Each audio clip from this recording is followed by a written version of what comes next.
జిల్లా ప్రజాధికారికి ఉమ్మడి నల్గొండ జిల్లా ప్రజాధికారికి విజ్ఞప్తి చేస్తున్నాం. ఈ పార్లమెంట్ ఎన్నికల్లో 16 మంది గెలిస్తే ఏం చేస్తారని అడుగుతాం. దేశ రాజకీయ పరిస్థితిలో ఒక అనిశ్చితమైనటువంటి రాజకీయ వాతావరణం.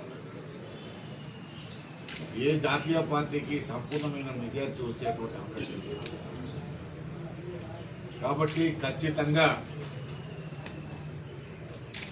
టీఆర్ఎస్ పార్టీ 16 మంది ఎంపీలను గెలిపించుకున్నట్టయితే ఒక కీలకమైనటువంటి పాత్రను కేంద్రంలో పోషిస్తుంది. వారు అడుగుతా ఉన్నారు, ఏం చేసారు మీరు? ఇప్పుడు 14 మంది ఉన్నారు, 13 మంది. రాష్ట్ర హైకోర్టు విభజనను పోరాడి సాధించారు.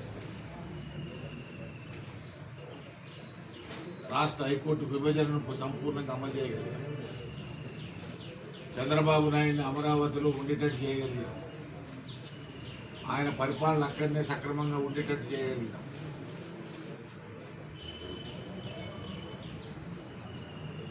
అందుకనే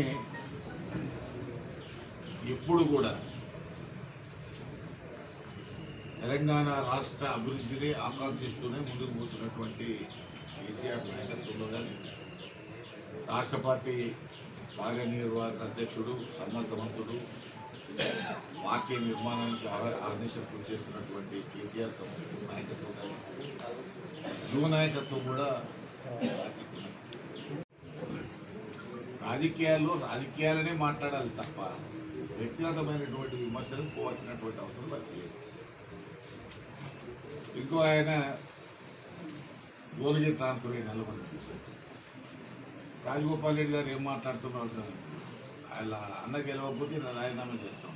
వీళ్ళిద్దరూ స్టేట్మెంట్ ఇచ్చిన వాళ్ళు శాసనసభ ఎన్నికల్లో ఏమని, నల్లగొండలో ఒక్క సీట్ టీఆర్ఎస్ గెలిచినా మేము రాజకీయాలు ఉన్నామన్నారు. 9 సీట్లు గెలిచినాయి. మళ్ళీ పోయిర్రు, మళ్ళీ ఎందుకు పోటీ చేస్తారు? నాకు అర్థంగానే.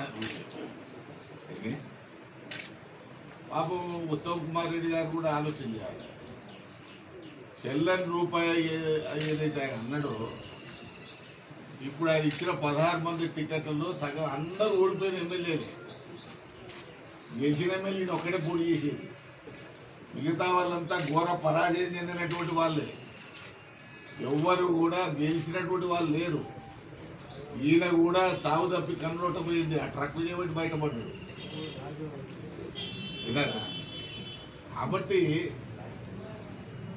ఇతరులు విమర్శించడం వాళ్ళక కానీ గురువు కింద సామెతలాగా ఉంది ఉత్తమ్ కుమార్ రెడ్డి గారి విమర్శ.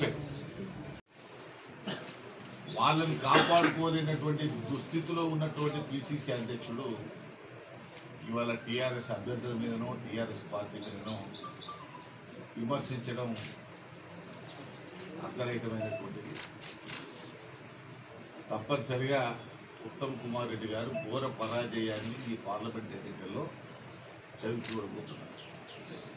అది వారికి కూడా తెలుసు. ఆ విషయం వారికి తెలియదని కాదు. ఆయన 4 సార్లు ఎమ్మెల్యే ఉన్నా ఆ కోదాడ, ఆ హుజూర్నగర్ ప్రజలకి అందుబాటులో ఉంటుంది. ఉత్తమ్ కుమార్ రెడ్డిని కలవాలన్నా ఉత్తమ్ కుమార్ రెడ్డి గారి ఫోన్ రాత్రి 11 తర్వాత నుంచి 2 గంటల మధ్యలో ఉదయం పూట రాదు. ఉదయం పూట ఫోన్ ఎత్తాడు. ఇది వాస్తవమైంది, నేను చెప్పాల్సింది కాదు. ఇద్దరం కూడా, నేను పార్లమెంట్ సభ్యులుగా, ఆయన శాసనసభ్యులుగా కలిసే పనిచేసిన. కాబట్టి దీనికి కొత్తగా రుజువు సాక్ష్యాలు అవసరం లేదు. అది ఆయన ఆత్మకు తెలుసు, మాకు తెలుసు, ఈ నియోజకవర్గ ప్రజలకు కూడా తెలుసు. Subscribe us and press the bell icon for more interesting updates.